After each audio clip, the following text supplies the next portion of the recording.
بسم اللہ الرحمن الرحیم۔ میرے پیارے بہن بھائیوں، آج کی اس مصروف ترین زندگی میں ہم ہر وقت کسی نہ کسی خوف، پریشانی یا مصیبت کے سائے میں جیتے ہیں، مصیبت کے سائے میں زندگی بسر کرتے ہیں۔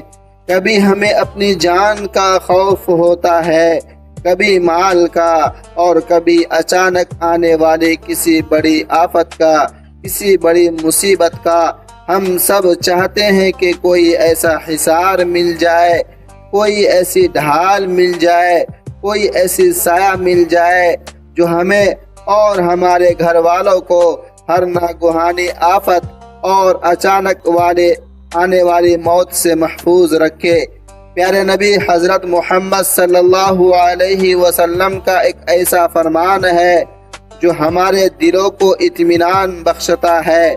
قرآن پاک کی ایک ایسی صورت ہے جسے اگر آپ اپنی زندگی کا حصہ بنا لیں تو وہ آپ کے لیے نورانی ڈھال بن جاتی ہے، آپ کے لیے فائدہ مند ثابت ہوتی ہے۔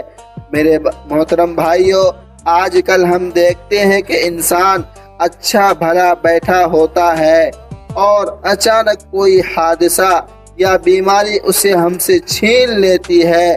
اچانک موت ایک ایسا صدمہ ہے جو پورے خاندان کو ہلا کر رکھ دیتا ہے۔ اسی طرح اچانک آنے والی مصیبتیں یا پریشانی انسان کی ہنستی کھیلتی زندگی کو اجاڑ دیتی ہے، زندگی کو دوبھر کر دیتی ہے۔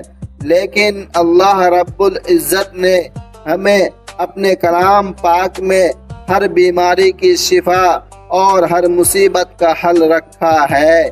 جب ایک بندہ ایمان اور یقین کے ساتھ قرآن کی سورتوں کی تلاوت کرتا ہے، قرآن کی سورتوں کو پڑھتا ہے، تو اللہ تعالیٰ فرشتوں کو اس کی حفاظت پر مامور فرما دیتا ہے۔ یہ سورت اللہ کی پناہ میں لے جانے والی ہے، یعنی جب آپ اسے پڑھ لیتے ہیں، تو آپ دنیا کی تمام مخلوقات کے شر سے نکل کر براہ راست اللہ کی امان میں آ جاتے ہیں، اللہ کی حفاظت میں آ جاتے ہیں۔ بزرگوں اور احادیث کے مفہوم سے معلوم ہوتا ہے کہ قرآن پاک کی صورتیں جیسے سورہ ملک یا سورہ یاسین انسان کے لیے دنیا اور آخرت دونوں میں نجات کا ذریعہ ہے۔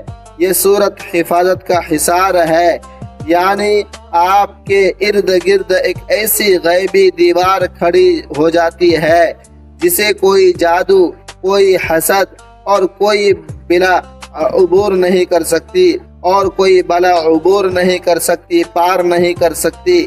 نورانی ڈھال ہے، جیسے میدان جنگ میں ڈھال انسان کو تلوار کے وار سے بچاتی ہے، ویسے ہی یہ صورت آپ کو گناہوں اور شیطان کے وار سے بچاتی ہے۔ گناہوں پر تلوار ہے اور جنت کا ذریعہ ہے۔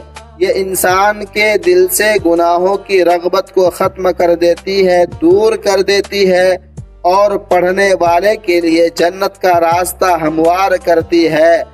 اب سوال یہ پیدا ہوتا ہے کہ ہم اس سے پورا فائدہ کیسے اٹھائیں؟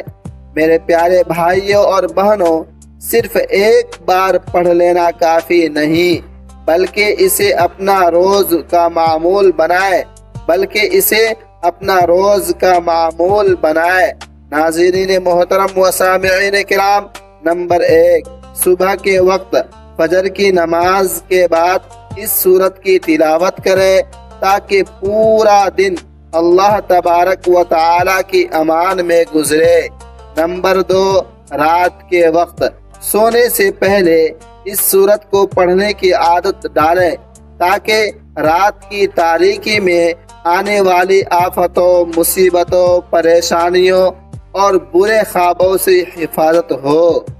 ناظرین محترم، جب آپ پورے تدبر اور سمجھ کے ساتھ پڑھیں گے تو آپ خود محسوس کریں گے کہ آپ کے دل سے خوف نکل گیا ہے، پریشانی دور ہو گئی ہے، اور ایک عجیب سا سکون و اطمینان آپ کی زندگی میں شامل ہو گیا ہے۔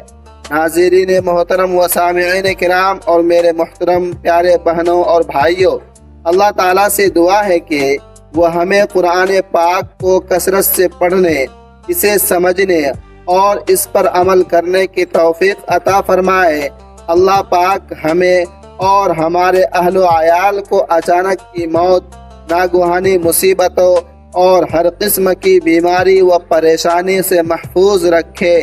اگر آپ کو آج کا یہ کنٹینٹ اور یہ پیغام اچھا لگا ہو تو اسے اپنے دوستوں اور رشتہ داروں کے ساتھ صدقہ جاریہ سمجھ کر ضرور شیئر کریں تاکہ کسی اور کا بھی بھلا ہو سکے۔ ویڈیو کو لائک اور چینل کو سبسکرائب کرنا نہ بھولیں۔ ملتے ہیں اگلی ایک اور بہترین ویڈیو میں، تب تک کے لیے اپنا بہت خیال رکھیے گا۔ اللہ حافظ۔ اللہ تعالیٰ تمام امت مسلمہ کو اپنے حفظ و امان میں رکھے، آمین ثم